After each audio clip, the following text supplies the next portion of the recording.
I'm a violinist specialized in historical performance. It means that I play and I conduct also music from the 17th, 18th and 19th century with original instruments or also with modern instruments or conducting modern orchestra, but following the indication that we have of the music. I've been concertmaster leader of Il Giardino Armonico during almost 20 years until 10 years ago.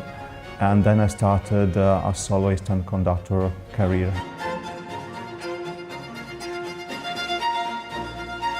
This program is conceived in order to have an idea about the Italian music from the early Baroque, it means from the beginning of the 17th century until the 20th century, but not with masterworks very well known, but not so much known masterworks in any case, and with some old extravaganzas, I mean with very special odd things like the Boccherini Musica Notturna per le strade di Madrid. So we'll start the program from the beginning of 17th century by a piece by Dario Castello, who was a very important composer in Venice around 1610, 1620, and he was probably the first violin and leader of Monteverdi's orchestra at that time in San Marco in Venice. It's one of the first pieces that we have for a strings ensemble, so it's very important also from historical point of view. Then we go on to the end of the 17th century with Corelli,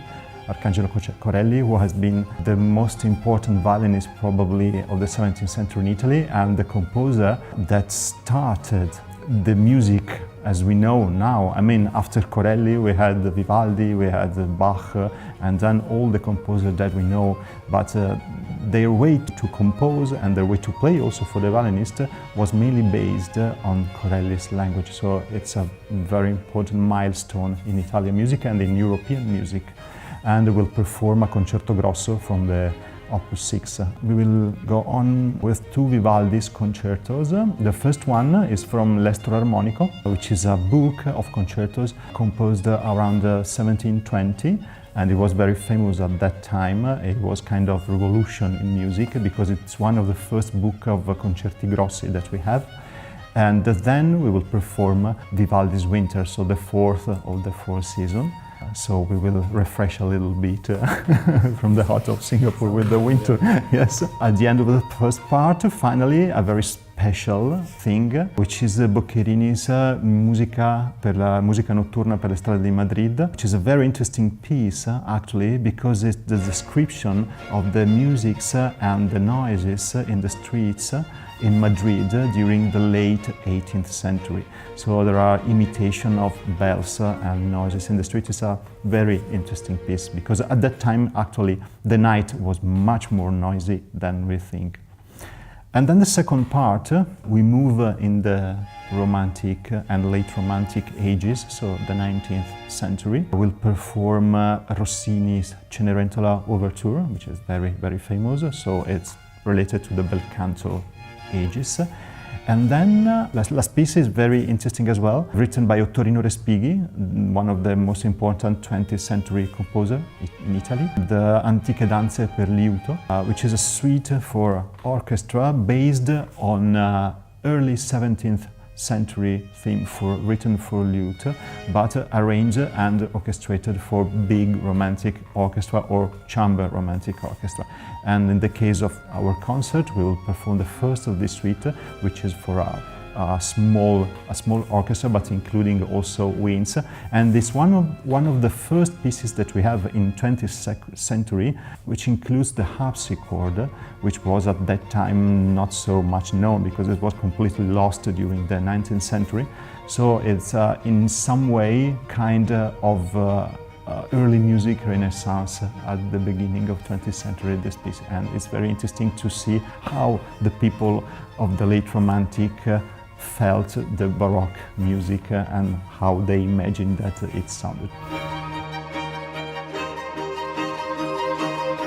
Italian music during the centuries, until the classic ages at least, had a very big influence on the rest of the European music. As I told before, Corelli, for example, was the base for all the composers that came just after and the harmony as it was developed by Corelli. It's a main language that was used by many composers after him. But we have to say that maybe we have to remember that the music that we play on our string instrument was born in Italy, because the violin comes from Italy, from the north of Italy. We invented it. So in some way, Italy is the source of the classical music in some way, even of course if it developed in many senses in the rest of Europe, but many issues come from Italy. When you are able to be as closer as possible to the score that you are performing or conducting in a respectful way, but giving your image of that score.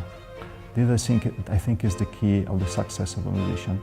I don't believe that the success is connected to the money or the business in some way. I think that a musician is successful when able to find the correct key to perform the work that the composer of the past gave us.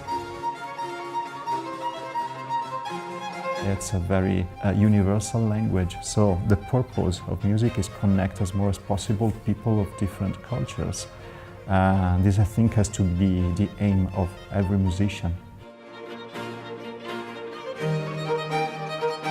Well, I would like to share with the audience here in Singapore my Italian way to perform the music, and I hope that the audience will appreciate it.